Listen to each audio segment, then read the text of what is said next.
வணக்கம். இது அரசியல் பேட்டை. இன்றைய அரசியல் பேட்டையில் ஒரு சிறப்பு நேர்காணல். பத்திரிகையாளர் திரு மில்டன் அவர்கள் வந்து நம்மளோட இணைந்திருக்கிறார். வணக்கம் மில்டன். அண்ணே வணக்கம். கடந்த சனிக்கிழமை நடந்த கரூர் துயரம் வந்து 5 நாட்களாக இருக்குது, பேசுபொருளாகவே இருக்குது. மீடியாவில், சமூக வலைத்தளங்களில் ஒரு தொடர்ந்து ஒரு செய்தியாக இது பற்றிய மீண்டும் மீண்டும் பேசிக்கொண்டே இருக்கிறோம். மிகப்பெரிய ஒரு துயரம் நடந்திருக்குது தமிழ்நாட்டில். இதற்கு முன்பாக ஒரு கூட்டங்களை வந்து இந்த அரசியல் கூட்டங்கள் நடக்கும்னா அது ஒரு விபத்துகளாக இருக்கும், ஆக்சிடெண்ட்டு அப்படிங்கிற மாதிரியான விஷயங்களாக இருக்கும். இது வந்து ஒரு மேன்மேடு இன்சிடெண்ட்டாக தான் நம்ம பார்க்கப்படுது. அதுக்கான பல்வேறு மாறியான குற்றச்சாட்டுகள்லாம் இருந்துகிட்டு இருக்குது. நேற்றைக்கு விஜய் வந்து ஒரு வீடியோ வெளியிட்டிருக்கார். அந்த வீடியோ நீங்கள் பார்த்துருப்பீங்க, கருத்துக்களை சொல்லிகிட்டு இருப்பீங்க.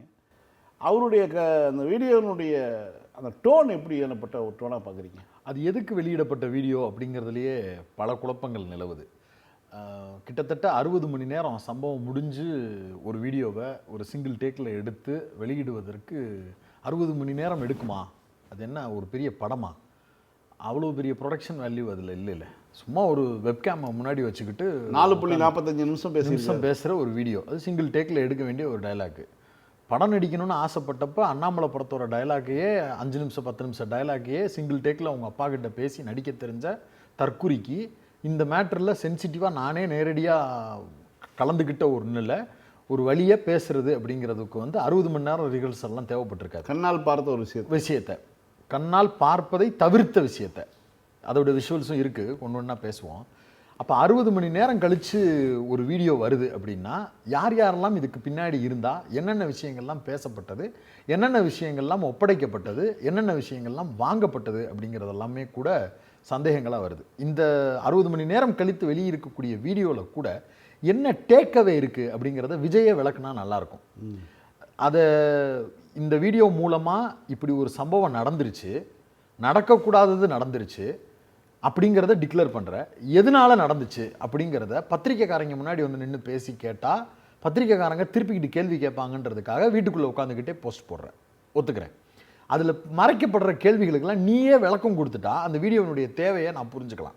காலையில் 8:45 நாமக்கல்லில் பேசுவார் விஜய் அப்படிங்கிறது தாவேகாவினுடைய twitter account handle, headquarters அக்கௌண்ட்டில் வந்துருச்சு, இப்போ வரைக்கும் இருக்கு.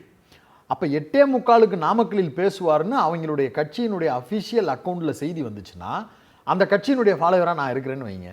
8:45 தளபதி வர்றாரு, ஓகே, முன்ன பின்ன போய் நம்ம நின்னோம்னா அவரை பார்த்துட்டு வந்துடலாம் அப்படின்றதுக்காக கிளம்பி வருவோம். ஒரு 7:30 மணி 8 மணி வாக்கில் போன நின்னோம்னா 8:45 9 மணி ஆகும், 9 வரும், பார்த்துடலாம் அப்படிங்கிறதுக்காக நான் கிளம்பி வரலாம். ஆனால் நீ 8:45 தான் சென்னை ஏர்போர்ட்டில் கிளம்புற. அது எனக்கு எப்போ தெரியுதுன்னா நீ 8:45 வீட்டில் இருந்து கிளம்பும்போது, 8:30 வீட்டில் இருந்து நீ கிளம்பும்போது தான் எனக்கு தெரியுது. அப்போ நான் 8:30 முன்னாடியே வந்து அந்த ஸ்பாட்டில் நிற்கிறேன். ஆல்ரெடி அங்கே வர வேண்டிய ஆட்கள்லாம் வந்து நிற்கிறான். ஆனால் நீ வந்த நேரம் என்ன, மதியம் 2 மணிக்கிட்ட நீ சாவகாசமாக வந்து அந்த இடத்துல பேசுகிறேன்னு வர்ற. இவ்வளோ பெரிய மக்கள் திரள் வந்ததற்கு அவங்க எல்லாரும் ஆர்கனைஸ் ஆகிறதுக்கு ஒரு பெரிய டயத்தை உருவாக்கி கொடுத்ததில் உன்னுடைய பங்களிப்பு இருக்குது. சாதாரண எக்ஸாம் ஹாலில், சாதாரண ஷூட்டிங் ஸ்பாட்டில் லேட்டாக வந்துட்டா ப்ரொடியூசர்கிட்ட சாரி சொல்லுவேன், டைரக்டர்கிட்ட சாரி சொல்லுவேன், கோ ஆர்டிஸ்ட்டை சாரி சொல்லுவேன். இன்னும் சொல்ல போனால் சினிமா துறையில் உனக்கு இருக்கக்கூடிய நல்ல பேரே ஷூட்டிங் டைமுக்கு சொன்னால் அதை விட 10 நிமிஷத்துக்கு முன்னாடியே வரக்கூடிய ஒரு விஜய்ங்கிறது தான். ஆமாவா இல்லையான்னு விஜய் ரசிகர்களுக்கும் தெரியும், நம்ம எல்லாருக்கும் தெரியும். முன்னாடியே வருவார். பணம் வாங்கிட்டு நடிக்கிற படத்துக்கு மட்டும் பகுமானமாக சொன்ன நேரத்துக்கு போக முடிஞ்ச துப்பு இருக்கிற உனக்கு அரசியல் கட்சி நடத்தி அத்தனை ஆயிரம் பேர் உன்னைய பார்க்கறதுக்காக தேவிடு காத்து வந்து நிற்கும்போது பகுமான நொட்டையாக நீ வந்து 2 மணிக்கு வந்து நிற்பன்னா நீ யார்? நீ யாருக்கான வேலை பார்க்குற? சினிமாவில் இருக்கக்கூடிய ஆர்வம் உனக்கு வந்து அரசியலில் இல்லையா? இல்லை சினிமா வேற, அரசியலில் இருக்கிறவனெல்லாம் வந்து எப்படி வேணாலும் டீல் பண்ணலாங்கிற எண்ணமா? அந்த ரசிகர்கள் தானே ஒரு தொண்டர்களாக மாறி இருக்கிறாங்கல்ல. நேரடியாக நீ ரசிகர்கள்ட்ட போகிறதில்ல. அங்கே வந்து ஒரு இன்சார்ஜ் கேள்வி கேட்பான், ப்ரொடியூசர் கேட்பான், ப்ரொடக்ஷன் மேனேஜர் கேள்வி கேட்பான், ஈஓ கேள்வி கேட்பான், எல்லாரும் கேள்வி கேட்பாங்கிறதுனால அங்கே மார்க்கெட் போகும். 4 பேர் 4 விதமாக சொன்னாங்கன்னா என்ன ஆகுறது? ஃபீல்டுக்குள்ளே கெட்ட பேர் வந்துடும். இதெல்லாம் இருக்குது. இங்கேன்னா அப்படியே விஜயை பார்ப்பதற்காக திரண்டு நின்ற ரசிகர்கள், தாய்மாமனாக ஏற்றுக்கொண்ட ரசிகர்கள், இதெல்லாம் வருது. மெயின் ஸ்ட்ரீம் ஊடகங்களுடைய செய்தி வாசிப்பாளர்களிலிருந்து பத்திரிகை ஆசிரியர்கள் வரைக்கும் புலாகிதம் அடைகிறது. கிட்டத்தட்ட ஒரு மெயின் ஸ்ட்ரீம் சேனல் வந்து அந்த சேனல் ஓனர் வீட்டு விசேஷத்துக்கு கூட அவ்வளோ கவரேஜ் போட மாட்டாங்க. ஆனால் விஜய்க்கு வந்து 12 கேமரா, 12 ரிப்போர்ட்ரு, தனி கேரவன் வண்டி, 10-15 வண்டி, யூனிட் தெரிக்குது. நாமக்கல், கரூர்னு எல்லா பக்கத்தில் இருக்கக்கூடிய ஆட்களையும் கிளப்பி விட்டு ஒரு பெரிய மெயின்ஸோ ஒரு பெரிய படம் எடுக்கக்கூடிய ப்ரொடக்ஷன் வேல்யூவை அந்த இடத்துல கொட்டி அவ்வளவு ஹைப்பை ஏற்றி ஊருக்குள்ளே இருந்தவன் பூரா பேரும். என் ஃப்ரெண்டு கரூரில் இருக்கிறவன் சொல்கிறான், மதியம் நான் வீட்டுக்குள்ளே இருந்தேன் மாமா 12 மணிக்கு, ஒரு மெயின் ஸ்ட்ரீம் சேனலை பார்த்துக்கிட்டு இருக்கிறான். பார்த்துக்கிட்டு இருந்துட்டு அவன் ஃபீல் பண்ணுறானா, கூட்டம் சூப்பராக இருக்குது, நம்ம போகலாம் போல் இருக்கே. அந்த எண்ணம் எனக்கே வந்துச்சு மாமா. இது மாதிரி எத்தனை பேருக்கு வந்திருக்கான், அவன் பூரா கிளம்பி போயிருக்கான், போனவன் பூரா பாதி பேர் செத்து போயிட்டான். ஒரு சர்க்கஸ் பார்க்குற ஒரு ஃபீலை இவன் கிரியேட் பண்ணியிருக்கிறான். அதுவும் சும்மா கிரியேட் பண்ணலன்னு, பாட்டு அண்ணன் வர்றார், விஜய் வர்றார், வழி விடுங்க, அது விடுங்க, இது விடுங்கன்னு திமுக மாநாடு நடத்துது. என்னைக்காவது ஒரு நாள் ஓடி வருகிறார் உதயசூரியன் பாட்டை நீ போடுவியா? அதிமுக அப்படி ஒரு நிகழ்ச்சி நடத்துது, அதுக்கு ஒரு பாட்டு போடுவியா? ஊடகங்களே போடுறாங்க. ஊடகம், மெயின் ஸ்ட்ரீம் ஊடகம். இத்தனைக்கும் விஜய் சேனலாக இருந்தால் நான் கேள்வி கேட்க மாட்டேன். இப்போ கலைஞர் டிவி அப்படி போடுறாங்க அப்படின்னா எனக்கு பிரச்சனை இல்லை, அவங்க சேனலில் அவங்க போடுறாங்க. நியூஸ் ஜெயா டிவி அவங்க போடுறாங்க, பிரச்சனை இல்லை. நீ வந்து நடுநிலைக்கு பிறந்த அப்படியே பெரிய நக்கீரர் வெளிவந்த வம்சம் நீ வந்து விஜய் வர்றாரு, நான் வர்றேன், வழிவிடு அப்படின்ற பாட்டெல்லாம் போட்டு ஹைப் ஏற்றி அந்த ஊரில் இருக்கிறவங்க பூரா பேரையும் சாவடிச்சுட்டு அந்த ரத்த கரையில் ஓம்பங்கு இருக்கு, ஒத்துக்க. அப்போ ஒரு ஊடகம் அவ்வளோ பெரிய நெட்வொர்க்கை கிரியேட் பண்ணி அந்த கூட்டத்தை உருவாக்கி அந்த இடத்துல வச்சதுக்கு பிறகு சாவகாசமாக மதியம் வாக்கில் வந்து நின்று பேசுறது. அடிப்படையில் இந்த முதல் குற்றத்தில் விஜய் ஒத்துக்கணும், நான் வந்தது தப்பு, லேட்டாக வந்துட்டேன். இந்த கிளாரிஃபிகேஷனை அந்த வீடியோவில் குறைந்தபட்சம் கொடுத்துருந்தா விளக்கம் கொடுக்கலாம். நான் வந்து 8:45 என்னால் எந்திரிக்க முடியல, முந்தின நாள் நைட்டு எனக்கு சில வேலைகள் இருந்தது, காலையில் கொஞ்சம் லேட்டாக தான் என்னால் எந்திரிக்க முடிஞ்சிச்சு, அதனால் நான் வந்தது எனக்கு இப்படி ஆயிடுச்சு, ஒரு விளக்கம் கொடுத்துருக்கலாம். யாரும் கேட்க போகிறதில்ல, ஓகே புரிஞ்சுக்கலான்னு. திட்டமிட்டு எல்லா நிகழ்ச்சிகள்லையும் சொன்ன நேரத்தை விட பல மடங்கு தாமதமாக வந்த மிக மோசமான அயோக்கியத்தன வேலையை விஜய் தொடர்ச்சியாக செய்கிறார். இதில் இன்னொரு பெரிய குற்றச்சாட்டு காவல்துறை மேலே. நீங்கள் ஒரு 30 பேர் 40 பேர் சேர்ந்து ஆர்ப்பாட்டம் நடத்தக்கூடிய நிகழ்ச்சிக்கு நாம் அனுமதி கேட்டோம்னா எத்தனை ரெகுலேஷன் போடுறீங்க, எத்தனை கேள்வி கேட்குறீங்க, எத்தனை பேர் வருவீங்க, பேரிகார்டு எத்தனை தேவைப்படுது, யார் யார் என்ன, எல்லா கேள்வியும் கேட்குறீங்கல்ல. விஜய்க்கு நீங்கள் கேட்டீங்க. இன்னும் சொல்ல போனால் விஜய் கேட்டதை விட அதிகமாக போலீஸ் ஃபோர்ஸ் கொடுத்தீங்க. விஜய் சொன்ன நேரம் 9 மணி அஃபிஷியலாக அனௌன்ஸ் பண்ணது. ஆனால் உங்ககிட்ட பெர்மிஷன் கேட்ட நேரம் வேறையா இருக்குன்னா குறைந்தபட்சம் அந்த நேரத்தை தாண்டி விஜய் வந்தார்னா நீ யாரா வேணாலும் இரு, எவரா வேணாலும் இரு, நீ உள்ள வரக்கூடாதுன்னு தடுத்திருக்கணுமா, தடுத்திருக்க கூடாதா? அவருக்கு மட்டும் என்ன ஒரு பெரிய வேல்யூ, அவர் மட்டும் என்ன அந்த சொல்லப்பட்ட நேரத்தை தாண்டி அவர் மட்டும் பேசுறது? இவ்வளவு சலுகை அவருக்கு கொடுத்ததுக்கு பிறகும் காவல்துறை வந்து எங்களை ஒடுக்க பார்த்ததுன்னு ஒரு 4 பேர் பேசுறான். எங்களை மாதிரி ஆட்களுக்கெல்லாம் கடுப்பு என்னன்னா, காவல்துறை இவங்க மேல கன்சர்னே காட்டியிருக்க கூடாது. உள்ளுக்குள்ள உட்காந்துக்கிட்டு லைட் ஆன் பண்ணி போட்டு சுற்றி இருக்கிறவன் பூரா ஜேன்னு கத்துறதை பார்க்கக்கூடிய அந்த மனநிலை இருக்குல்ல, இது நார்சிஸ்டிக் பிஹேவியர். இதை தொடர்ச்சியாக ஒவ்வொரு முறையும் விஜய் கட்சி ஆரம்பிச்சதுலேருந்து சொல்கிறேன். விஜயை க்ளோஸாக ஃபாலோ பண்ணக்கூடிய நபர்கள் எல்லாருக்கும் தெரியும், 2012க்கு பிறகு விஜயினுடைய அரசியல் நடவடிக்கையாகவே, இப்போ சினிமாவில் இருந்தாலும் கூட அவருடைய அரசியல் நடவடிக்கையாக அண்ணா ஹசாரேவை சந்திச்சதுல இருந்து ப்ரொமோஷனல் ஒர்க்கா விஜய்க்கு மேற்கொள்ளப்பட்ட வேலைகள் கொடுத்ததுல இருந்து எல்லாத்துக்கு பின்னாடியும் ஒரு பெரிய லாபி ஒர்க் பண்ணிக்கிட்டே இருக்கு. அப்பையிலிருந்தே விஜயை பிளான்ட் பண்றதுக்கு, தமிழ்நாட்டில் பிளான்ட் பண்றதுக்கு, அரசியல் களத்தில் பிளான்ட் பண்றதுக்கு மிக தீவிரமான வேலைகள் நடந்துச்சு. அதனுடைய வெளிப்பாடு தான் அண்ணா ஹசாரே பார்த்தது. அண்ணா ஹசாரே மனிதரில் புனிதர்னு இவங்க பூரா பேரும் கிளப்பி விட்டாங்கல்ல. அண்ணா ஹசாரே இருக்கக்கூடிய பீகார் ஊரை வாய்ப்பு இருக்கிறவங்க கூகுளில் தேடி பாருங்க. அந்த ஏரியால இப்ப வரைக்கும் நான்வெஜ் சமைக்க முடியாது. தலித்துகள் குனிஞ்ச தலை நிமிந்து போகவே முடியாது, செருப்பு போட்டு போக முடியாது. ஒத்த பிள்ளையார் மாதிரி வீட்டு வாசல்ல நீங்க தலித் குடியிருப்புகள்ல புத்தருடைய சிலைகள், புத்தருடைய படங்கள், அம்பேத்கருடைய படங்கள் இருக்கும். அதுக்கு பக்கத்திலேயே பிள்ளையார் படத்தை வைக்கணும்ன்றது எழுதப்படாத விதி. ராலேகான் சித்தி இல்லைன்னா இழுத்து வச்சு அடிப்பான். ஊர்ல எவனாவது ஒருத்தர் யாரையாவது லவ் பண்ணிட்டான்னா நம்ம ஊர்ல பழைய காலங்களில் படத்துல காட்டுவோம்ல, அதே மாதிரி இப்பயும் நடந்துகிட்டு இருக்கு. இந்த வேலையெல்லாம் செய்யறவன் யார் தெரியுமா? மனிதருள் மாணிக்கம், காந்தியவாதின்னு இவனுங்க போர்ட்ரேட் பண்ண இந்த அண்ணா ஹசாரேங்கிற ஒரு நபர் இப்போ எங்கே இருக்கிறாருன்னே தெரியல. அந்த நபரை பெரிய இந்தியாவின் முகமாக காட்டுறதுக்கு விஜய் மாங்குன்னு வேலை பார்த்தார். அப்பையில் தொடங்கி இப்போ வரைக்கும் விஜய்க்கு பின்னாடி, விஜய் அரசியல் கட்சி ஆரம்பித்ததுலேருந்து அவர் பின்னாடி பாஜக, ஆர்எஸ்எஸ், வலதுசாரி கும்பல், நாசக்கார லும்பன் மனநிலை இருக்கும் தெரியுமா, ஒரு கும்பல் மனநிலை, அந்த மனநிலை கொண்டிருக்கக்கூடிய நபர்கள் பின்னாடியே வேலை பார்த்துட்டு இருக்கிறான். இது ஆதாரம் இல்லாமல் போகிற போக்கிலலாம் சொல்லலை. வெளிப்படையாக ஒன்று கேட்குறேன், திமுக அஃபிஷியலாக கட்சியினுடைய உறுப்பினர்களுக்குன்னு ஒரு ஆப் வச்சுருப்பீங்கல்ல. இப்போ நீங்கள் உடன்பிறப்பை வா, ஒன்றிணைவோம் வா, என்ன நிகழ்வு வச்சாலும் அதில் கோஆர்டினேட் பண்ணுறதுக்கு, அதில் நிர்வாகிகளை நிர்வகிக்கிறதுன்னு ஒரு ஆப் வச்சுருப்பீங்கல்ல. இந்த ஆப்பை யாராவது ஒரு ஆள் வானதி சீனிவாசனுக்கு கொடுப்பீங்களா? வானதி சீனிவாசன் ஒரு ஐடி கம்பெனி வச்சிருக்காங்கன்னு வச்சுக்கோங்க. அவங்க வச்சிருக்காங்க ஒரு நிறுவனம், அந்த நிறுவனத்தோட டெண்டர் போட்டு நீங்க எடுத்துக்கோங்கன்னு உங்க கட்சி டாக்குமெண்ட்டை உங்க கட்சி டீடைல்ஸை மெயின்டைன் பண்ணக்கூடிய ஒன்றை கொடுப்பீங்களா? ஆனா விஜய் கொடுப்பாரு. விஜய்க்கு சமஸ்தான்ங்கிற நிறுவனம் தாவேகாவினுடைய உறுப்பினர் ஐடியை ஓபன் பண்ணி கொடுத்த ஆப்பை ரெடி பண்ணி கொடுத்த கம்பெனி சமஸ்தான். அந்த கம்பெனியுடைய ஓனர் பிஜேபிக்காரர். பிஜேபி காரன்ட்ட கொண்டு போய் தன்னுடைய கட்சியினுடைய நிர்வாகிகளுடைய ஓடிபியில இருந்து அவனுடைய மொபைல் நம்பர்ல இருந்து அவனுடைய வீட்டு அட்ரஸ்ல இருந்து அவனுடைய பர்சனல் டீடைல் வரைக்கும் எல்லாத்தையும் கொண்டு போய் கொடுத்த மகா புண்ணியமா விஜய். இவ்வளவையும் செஞ்சுட்டு எனக்கும் பிஜேபிக்கு சம்பந்தம் இல்லைன்னு சொல்லும்போது வேடிக்கையா இருக்கு. இந்த மாதிரியான ஒவ்வொரு இன்சிடென்ட்டும் எனக்கு பேக்ரவுண்ட்ல தெரியுது. இப்ப விஜய் நடிகரா இருக்கும் போதுல இருந்தே தன்னுடைய பிஆர் ஒர்க்குக்காக நடிகைகளை பேசுறதுல பயன்படுத்துறது, சோசியல் மீடியாவில் ஊடகங்களில் பேட்டி கொடுக்கக்கூடிய நபர்களை இவரை பற்றி பேச வைக்கிறது, நடிகைகள்கிட்ட இவரை பற்றி கேள்வி கேட்டு அவங்கள பேச வைக்கிறதுன்னு ஒரு பேட்டர்னாகவே ஒர்க் பண்ணிகிட்டே வந்தானுங்க. இது ரொம்ப எக்ஸ்ட்ரீமாக போய் இப்போ அரசியல் வடிவம் பெற்று இருக்கிறதால விஜய்க்கு இப்படி நடக்குது, விஜய்க்கு இப்படி நடக்குது, விஜய் இப்படி ஒரு நபராக வந்தார், இந்த 100 கோடி கலெக்ஷன் எப்படி விஜயை சுற்றி மட்டும் வந்துக்கிட்டே இருக்குன்றது இப்போ பேசு பொருளாக இருக்குல்ல. இதுக்கு விதையெல்லாம் இவங்க 2012 போட்டாங்க. இது ஒன்று நடந்துக்கிட்டே இருந்தது. இப்போ இந்த வீடியோவுக்கு வரேன். இந்த வீடியோவில் பேசுகிற விஷயத்தில் ஏதாவது ஒரு இடத்துல தன்னை பார்க்க வந்த நபர்கள் 41 பேர் இறந்துருக்காங்கல்ல, ஒருத்தர் பேரை குறிப்பிட்டாரா? ஒருத்தருக்கு இரங்கல் சொன்னாரா? குழந்தையினுடைய பேரையாவது சொல்லியிருக்கலாம்ல. தாமுய காசாங்க அவங்களுக்கும் விஜய்க்கும் என்னங்க தொடர்பு இருக்குது?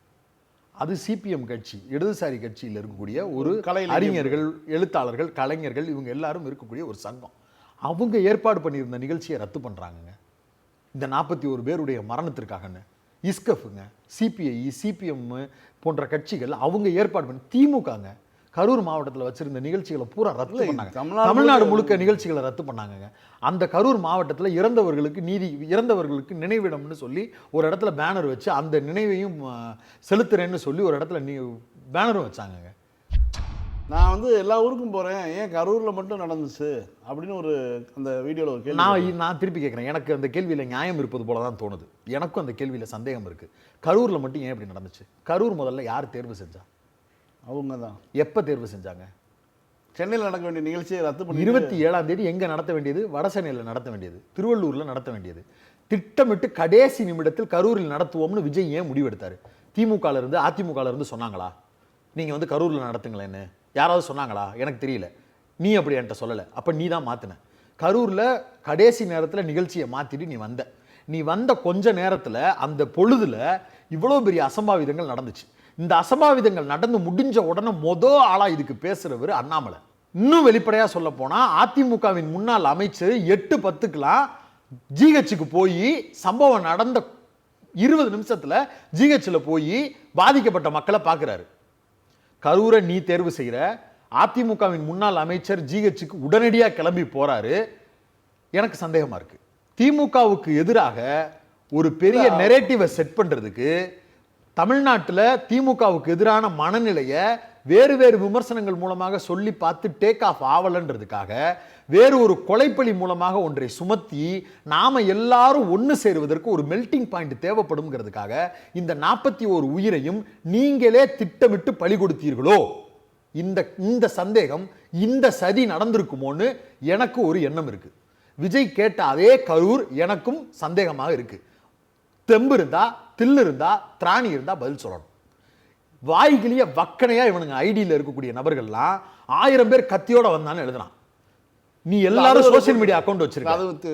அமைச்சர் செந்தில் பாலாஜியும் சொல்றாங்க, மாவட்ட செயலாளர் கேட்டல அவர் வந்து அப்படி கத்தியோட வந்திருந்தா காயம் இருந்திருக்கும். நீ எல்லாத்துக்கும் விமர்சனம் சொல்றீல்ல.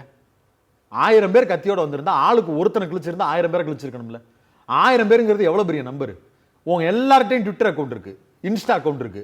ஒரே ஒரு செல்ஃபி போட்டோ என் முதுகுல இப்படி கிழிச்சு, எல்லார் கையிலயும் மொபைல் இருக்கு, என் கையில இப்படி கிழிச்சிச்சு, எங்க அண்ணனை குறை சொல்லாதீங்க, இது ஒரு சதி நடந்துச்சு, எல்லாரும் போடு. நீ 10,000 ரூபாய் பேமெண்ட் கொடுத்து இன்ஸ்டா இன்ஃப்ளூயன்ஸ் பூரா வீடியோ போட்டான்ல, அடுத்த நாள் காலையில் எல்லாத்தையும் டெலீட் பண்ணான்ல, அவன் பூரா பேருக்கும் 10,000 ரூபாய் கொடுக்காமே இதெல்லாம் போட முடியுமே அந்த 1000 பேரும்? ஏன்னா அவன் தானே வெட்டுப்பட்டு இருக்கான், போட முடியும்ல. பாதிக்கப்பட்டவன் போட்டிருப்பான்ல, போடலையே. ஏன் போடல? ஏன்னா உண்மை அது இல்லை. போட்டிருந்தானுங்கன்னு வைங்க, அப்பயே அந்த வீட்டுக்கு போலீஸோ மருத்துவத்துறையோ கிளம்பி போய் அந்த காயம் பட்ட நேரம் என்ன வடிவத்தில் எந்த பொருளில் கோடு போட்டதுன்றத மெட்டீரியலாக எடுத்துட முடியும், எடுத்துட்டு தகவல் சொல்லியிருக்க முடியும். அப்போ பொய் நிற்கலை, வதந்தியை கிளப்பி விடு, போகிற போக்கில் அடிச்சு விடு. ஆம்புலன்ஸ் பூரா பேர் வந்துச்சு, ஆம்புலன்ஸ் டிரைவர் பேசின ஆடியோ இருக்குது.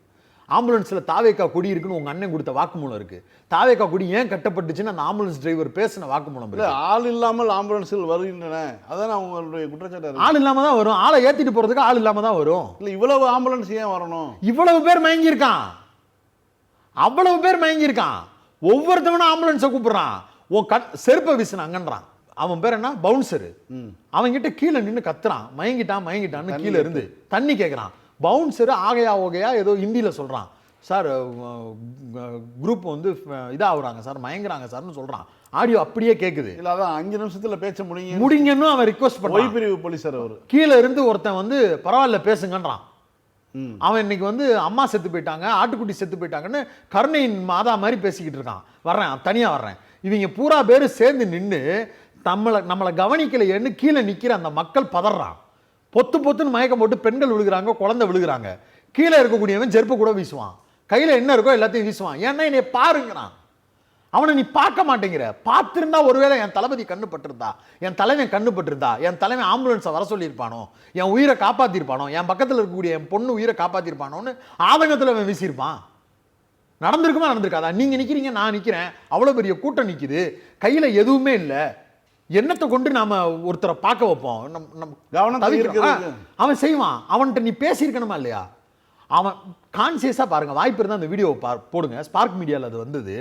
விஜய் பேசிக்கிட்டு இருக்கிறப்ப ஒரு பையன் சட்டை இல்லாம மேல வந்து தூக்கிட்டு போறாங்க. அதாவது நம்ம ஒன்றும் கழுத குதிரை கிடையாது கடிவாளம் போட்டதுக்கு. கண்ணு இப்படி பாக்குதுன்னா எனக்கு இங்க கேமராமேன் இருக்கிறாருன்றது தெரியுது, இங்க எல்லோ கலர்ல லைட் எரியுதுன்றது தெரியுது. ஆனா நான் உங்களை தான் பாக்குறேன். டைரக்ஷன் விஷன் இவ்வளவு தூரம் இருக்கும். இங்க நின்று பேசிக்கிட்டு இருக்கிற இங்க தூக்கிட்டு போனதும் உனக்கு தெரியல. அடேங்கப்பா என்ன நடிப்புடா, யாரா நீங்க? அவன் பக்கம் திரும்ப கூடாதுன்னு கான்சியஸா இப்படியே பேசிக்கிட்டு அவன் உடம்பு இந்த பக்கம் போனதுக்கு பிறகு இப்படி திரும்புறாரு. இது எவ்வளவு பெரிய பச்சை அயோக்கியத்தனம். உனக்கு தெரியவே தெரியாதுன்னு சொல்றது எவ்வளவு பெரிய அயோக்கியத்தனம். நீ பேச ஆரம்பிக்கிறதுக்கு முன்னாடியே மயக்கம் போட்டு பொத்துன்னு விழுகிறானுங்கன்ற தகவல் உனக்கு சொல்லப்பட்டதற்கு பிறகும் பாட்டுலுக்கு 10 ரூபா பாட்டுலுக்கு 10 ரூபான்னு பாட்டு பாடி நீ என்ஜாய் பண்றனா நீ எவ்வளவு பெரிய நார்சிஸ்டான இருப்ப. எனக்கும் வருத்தம் இருக்குது. அந்த வருத்தத்தின் காரணமாக தான் வந்து உடனே ஒரு ஃபெயிண்ட் ஆகிட்டேன், அதனால தான் நான் ஊருக்கு போயிட்டேன். ஒத்துக்கோ. எதுக்கு கரூர் கான்ஸ்பிரசி கிளப்புற? உனக்கு வருத்தம் இருக்குல்ல, 20 லட்ச ரூபா எதுக்கு கொடுக்குறேன்னு? இல்லை குறுக்க எண்ணுகிறேன்னு தான் சொல்லிடுறேன். இன்னும் கொடுக்கல. எதுக்கு என்ற கான்ஸ்பிரசி இருக்குன்னா எதுக்குடா என்றீங்க? கான்ஸ்பிரசின்னு ஊண்டி பேசுங்கடா. எவனாவது ஒருத்தன் அபிஷியலா வந்து நின்று பேசியிருக்கானா? செத்த 41 பேரும் எங்க ஆளுங்கன்னு எப்படி தெரியும்? ஜிஹெச்ல இருக்க அனாதை பணத்தெல்லாம் நீ லிஸ்ட்ல ஏத்துனியான்னு தாவேக்கா வக்கீல் கேட்கிறான். நாக்கு கூசல ஒரு திமுக காரன் கேட்பானா? செத்தது பச்சை குழந்தை, பொம்பளை பிள்ளை, கர்ப்பிணி தாய், கட்டின புருஷனை சாவு கொடுத்துட்டு உட்கார்ந்துருக்கு. அடுத்த மாசம் கல்யாணம். ஒரு சுண்ணா வீடியோ எடுத்து போடுறான். நான் தளபதியை பார்த்துட்டு அவன் செத்து போயிட்டான்டா. அவன் எல்லாம் எப்படி செத்தான், அவன் எல்லாம் எதுக்கு செத்தான்னு எனக்கு தெரியாதுன்னு வக்கீல் வந்து கோர்ட் வாசல்ல சொல்றான்டா. நீங்க எல்லாம் ஆதரிச்சு பேசிக்கிட்டு இருக்கீங்கடா. வழக்கறிஞர் கும்பலோட வந்து பாஜகவினரும் சேர்ந்து நிக்கிற செத்த நபர் ஓ ஆளுன்னு சொல்றதுல உனக்கு என்னடா தயக்கம்? காவு கொடுத்துட்டீங்களடா. ராத்திரி 12 மணிக்கு ட்வீட் போடுறான். நேபாளில நடந்த மாதிரி இலங்கையில நடந்த மாதிரி நடக்கும்னு போட்ட தெம்பு திராணி இருக்கக்கூடியவங்க இருந்தா யாரோ ஒரு கீழ்மட்ட நிர்வாகியா, யாரோ தாவேக்கு ஆதரவாளரா, பொதுச் செயலாளர் தானே ஆதவர்ஜுனா 12 மணிக்கு ராத்திரி ட்வீட் போடுறாரு. என்ன ட்வீட்? இலங்கையில் நடந்தது போல நேபாளில் நடந்தது போல ஒரு புரட்சி வெடிக்கும்னா நீ வீட்டுக்குள்ள உட்காந்துக்கிட்ட, போயஸ் கார்டன்ல உட்காந்துக்கிட்ட, போட்ட ட்வீட்டை 12க்கு டெலீட் பண்ற. வெக்கமா இல்ல? அசிங்கமா இல்ல? யாரை தூண்டி விடுற? 41 பேர் போட்டோவை போட்டு மாலையை போட்டு வீடியோ எடுத்து போடுறதுக்கு உனக்கு எவ்வளவு நேரம் ஆயிருக்கும்? இல்லை இதுவரைக்கும் தாவாக்காவை சேர்ந்த ஒருத்தர் கூட வந்து ஜிஹெச்சுக்கு போலங்க, பாதிக்கப்பட்ட மார்ச்சரிக்கு போலங்க, வீட்டுக்கு போலங்க, ஒருத்தன் போலங்க. நான் பொதுச் செயலாளர் போல, தலைவர் போல, அதெல்லாம் விட்டுரு. கீழே இருக்கக்கூடிய நிர்வாகி போயிருக்கலாம் இல்லைங்க, ஒரு கிளை செயலாளர் போயிருக்கலாம், ஒரு பகுதி பொறுப்பாளர் போயிருக்கலாம். பூத் ஏஜென்ட் மீட்டிங்லாம் போட்டீங்களேடா பாவிகளா. அந்த ஜனத்திட்ட இருந்து தானே ஆள் எடுத்து போட்டிருப்பீங்க. அவங்களையாச்சும் அனுப்பியிருக்கலாமேடா. இல்லை இதில் இன்னொரு சம்பவம் நடந்துட்டு இருக்கு, அதை நம்ம கூர்ந்து கவனிக்க வேண்டிய கட்டாயத்தில் இருக்கும். குறிப்பாக உடனடியாக எம்பிக்கள் குழுவை என்டிஏ அனுப்பியிருக்கு. ஆமா, ஹேமா மாலினி தலைமையில். அது எப்பேற்பட்ட டீம் தெரியுமா? தமிழ்நாட்டுக்கு எதிராக தொடர்ச்சியாக பேசக்கூடிய கும்பல். அந்த கும்பல் தேஜஸ்வி சூர்யால இருந்து அந்த ஹேமா மாலினின்ற நடிகை வரைக்கும் கும்பமேளாவில் செத்ததுக்கு அப்படித்தான் சாவாங்க, 30 பேர் தானே செத்தாங்கன்னு பேசின புரட்சி தலைவி வந்து இங்க இருக்கக்கூடிய இடிபாடுகளில் இறந்தவர்களுக்கு நீதி கேட்டு வர்றாங்க. கும்பமேளாவில் தங்களுடைய குடும்பத்திலேருந்து வந்து காணாம்னு சொல்லி அந்த ஊரில் வந்து 500க்கும் மேற்பட்ட சுவரொட்டிகள், 500 நபர்களை தேடி சுவரொட்டிகள் ஒட்டப்பட்டன. உடனடியாக அந்த ஊர் காவல்துறையால் கிழிக்கப்பட்டது. சுவரட்டி ஒட்டிய நபர்கள் அடித்து விரட்டப்பட்டார்கள். அந்த நேரத்தில் கும்பமேளாவுக்கு வந்தவங்க அப்படி தான் நடக்கும்னு பேசின அம்மா அந்த அம்மா ஹேமாமாலினி அந்த அம்மா இன்னைக்கு கிளம்பி வந்து கும்பலில் இறந்தவர்களுக்கெல்லாம் நீதி கேட்குறேன்னு வந்துச்சு. நான் என்ன கேட்குறேன், வெக்கமா இல்லை? தமிழ்நாட்டில் நடக்கக்கூடிய ஒரு பிரச்சனைக்கு ஒரு குழு அனுப்புறேன்னு நீ அனுப்புறியே, தமிழ் தெரிஞ்ச ஒருத்தன் கூடவா கிடைக்காது உனக்கு? என் வழியை நான் என் மொழியில பேசும்போது தெரியும். அந்த அம்மா அங்கேருந்து ஸ்ரீரங்கத்தில் பிறந்த அம்மா தானே, தமிழ் பேசக்கூடியவங்க தானே. நீ தமிழ்ல கேட்கணும், அதுதான் ஹிந்தியில் கேட்குறாங்க, நீ ஹிந்தியில கேட்குற. அப்போ உன் எண்ணம் எவ்வளவு கேவலமான எண்ணம். பக்கத்தில் நின்று அண்ணாமலை டிரான்ஸ்லேஷனுங்கிற பேரில் நிர்வாகம் சரியில்லையான்னு ஒரு கேள்வி வருது. அங்கே இருக்க பெரியவர் சொல்றாரு ஆமாம் நிர்வாகம் சரியில்லைன்னு. நிர்வாகம்னு தட் இஸ் த பாயிண்ட் அப்படின்னு அந்த அம்மா எழுதுது. எந்த நிர்வாகம்னா அந்த அம்மா கலெக்டரு கமிஷனரு இந்த நிர்வாகத்துக்கு எழுதுது. இவர் உடனே சொல்றாரு இவர் தமிழ்நாட்டில் பிறந்தவர் சொல்றவர், அவருக்கு இங்கிலீஷ் புரியும், இங்கிலீஷ் பேச வராமல் இருக்கலாம் புரியும். இந்த அம்மா மாவட்ட நிர்வாகம்னு கலெக்டர் எழுதுதுன்னு உடனே இல்லை தாவேக்கா மாவட்ட நிர்வாகம் ஒழுங்கா செய்யல, அவங்க மாவட்ட செயலாளர் இவங்க யாரும் இல்லை அப்படின்னு உடனே யோக்கிய அண்ணாமலையா இருந்திருந்தா பேசியிருக்கணுமா இல்லையா? இல்ல அவர் தாவேக்காவை சொல்றாருன்னு பேசலைங்க. துபாஸ் வேலை பார்க்கல அந்த இடத்துல. பார்க்காம இப்போ இவங்க ரிப்போர்ட் எப்படி தெரியுமா எழுதுவாங்க, சிபிஐக்கு விசாரணையை நடத்தி எடுத்துட்டு போறதுக்கு இதில் பெரிய உள்நோக்கம் இருக்கிறது, பெரிய சதி இருக்கிறதுன்னு எடுத்துட்டு போவாங்க. எடுத்துட்டு போய் விஜய் கிட்ட அப்படியே பேட்ச் பண்ணுவாங்க. இப்போ நான் சொன்ன கரூர் கான்ஸ்பிரசியை இதோட சேர்த்து பாருங்க. திட்டமிட்டு கரூரை தேர்வு செய்வது, அந்த இடத்தில் ஒரு அசம்பாவிதத்தை ஏற்படுத்துவது, அந்த இடத்தில் சிபிஐ விசாரணை வேண்டும் என்று டெல்லிக்கு அந்த அதிகாரத்தை கொண்டு போவது, அந்த அதிகாரத்தின் மூலமாக திமுக மீது பழியை போடுவது, ஆனால் திமுகவை ஆட்சியிலிருந்து அகற்ற முடியாத சூழல் நிலவுவதால் இப்படி ஒரு 40 பேர் இறந்ததற்கு பழி தீர்க்கும் விதமாக நாம் எல்லோரும் ஏன் ஒன்று சேரக்கூடாதுன்னு சொல்லி இவங்க பூரா பேத்தையும் ஒரே லைனுக்குள்ள நிப்பாட்டி திமுகவுக்கு எதிராக தேர்தல் வேலையை பார்க்கறது. இவங்களுடைய அதான் அஜெண்டா. இந்த அஜெண்டாவுக்கு 40 பேருடைய உயிர் பலியாக்கப்பட்டிருக்கு. இந்த 40 பேரும் அனாதை பணமாக கூட இருக்கலாம்னு தாவேக்கா தரப்பில் இருந்து அறிக்கை வருகிறது. வழக்கறிஞர் சொல்லுகிறார். இந்த திரு அருண் ஐஆர்எஸ் அவர்கள் வந்து என்ன சொல்லியிருக்காரு, நாங்கள் வந்து அனுமதி கேட்டோம், கலெக்டருக்கே நான் ஃபோன் பண்ணேன், நான் வந்து இறந்தவர்களை வந்து பார்க்குறோன்னு சொல்லி அனுமதி கிடைக்கல அப்படின்னு ஒரு அரசியல்வாதிக்கு எதுக்குங்க அனுமதி? நான் தெரியாமல் கேட்குறேன். நீ அரசியல்வாதி தானே, நீ கள்ளக்குறிச்சி போகிறதுக்கு அனுமதி கேட்டியா? அனிதா வீட்டுக்கு போகிறதுக்கு அனுமதி கேட்டியா? ஸ்டெர்லைட்டு பாதிப்பில் உள்ளாக்கப்பட்டவர்களை சந்திக்க போனப்போ அனுமதி கேட்டியா? மெரினா பீச்சில் போராட்டம் நடந்தபோது அனுமதி கேட்டியா? மூடிக்கிட்டு தானே போனேன், முகத்தை கிளம்பி தானே போனேன். வீட்டுக்கு போய் பதுங்கி படுத்ததுக்கு பிறகு பிஆர்ஓ மூலமாக ரிப்போர்ட்டருக்கு ஃபோட்டோ அனுப்பினவன் தானே நீ. உன்னால் அப்படியும் பண்ண முடியும் தானே. இதில் மட்டும் என்ன அனுமதி கேட்குறேன், யாருமே கொடுக்கல, எனக்கு அனுமதியை மறுக்கிறாங்க, இது என்ன ட்ராமா? செத்தது உன் கூட்டத்துக்கு வந்தவங்க அந்த இடத்த விட்டு நீ எப்படி கிளம்ப மனசு வந்துச்சு? முதல்ல எப்படி கிளம்ப மனசு வருது? அங்கே நான் தங்குறேன், அந்த இடத்துக்கு வந்தா பிரச்சனை இருக்கு, நான் திருச்சியில் தங்கியிருக்கலாம், நான் இருக்கேன், நான் இருந்துட்டு போறேன். உண்மையிலேயே அரசியல்வாதி மனசு உண்மையிலேயே மக்களோடு இருக்கணும்னு நினைக்கிறவனா இருந்தா இந்த வேலையை செஞ்சிருப்பானுங்க. இந்த உச்சத்திலிருந்து வருகிறேங்கிற நார்சிஸ்டிக் பிஹேவியர் இருக்கிறவன் அதை பத்தி யோசிக்கவே மாட்டான். ஏன்னா அவன் எப்படி பழக்கப்பட்டவன் தெரியுமா? தன்னுடைய படத்துக்கு டிக்கெட் கிடைக்கலைங்கிறதுக்காக ரசிகன் ஒருத்தன் செத்தான்னா அடுத்த 3 நாளைக்கு அது பேசு பொருளாகும், அந்த படத்துக்கு ப்ரொமோஷனாக இருக்கும்னு நம்பி வளர்ந்தவன். கோவை மாநாட்டு பந்தல் எரிஞ்சு திமுக மாநில மாநாட்டு பந்தல் எரிஞ்சது, கலைஞர் 3 நாட்களாக அந்த இடத்துலயே இருந்தார். அரசியல்வாதி, அரசியல் தெரிஞ்சவங்க, மக்களோட மக்களாக ஜனத்துக்காக நிற்கணும்னு நினைக்கிறவங்க அதை செய்வாங்க. நாம் பான் வித் சில்வர் ஸ்பூன், நாம் பகுமான கோழி, பனையூரை விட்டு வெளியில் வர மாட்டோம். சிஎம்முக்கு சவால் விடும்போது கூட டைலாக்கை பார்த்தீங்களா, நான் வீட்டில் இருப்பேன் இல்லைன்னா ஆஃபீஸில் தான் இருப்பேன், ஒரு நாள் நீ மக்கள்கிட்ட வரமாட்டேன், சொன்ன நேரத்துக்கு நீ வந்திருந்தாலே இதெல்லாம் நடந்திருக்காது, நான் வீட்டில் இருப்பேன், வாசலில் இருப்பேன், அவங்க வீட்டில் இருப்பேன், இவங்க வீட்டில் இருப்பேன், இந்த வியாக்கியானத்தை உன்ட்ட கேட்கல, ஏன்டா சொன்ன நேரத்துக்கு வரல, இத்தனை சாவுக்கு யாரா பொறுப்புன்ற கேள்விக்கு இப்போ வரைக்கும் ஊடகத்தை பார்த்து பதில் சொல்லலை. யாரை தொடர்றது, யார்கிட்ட பேசுறது, இந்த அசாதாரண சூழல் தமிழ்நாட்டிற்கு இதுவரை நடந்ததே கிடையாது.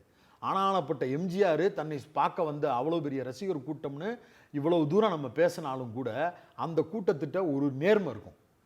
படிக்காத மக்கள் ஒரு நேர்மை இருக்கும். வருவான், எம்ஜிஆர் பேச்சை கேட்பான், ஜேன்னு கத்துவான், கிளம்பி வீட்டுக்கு போயிடுவான்.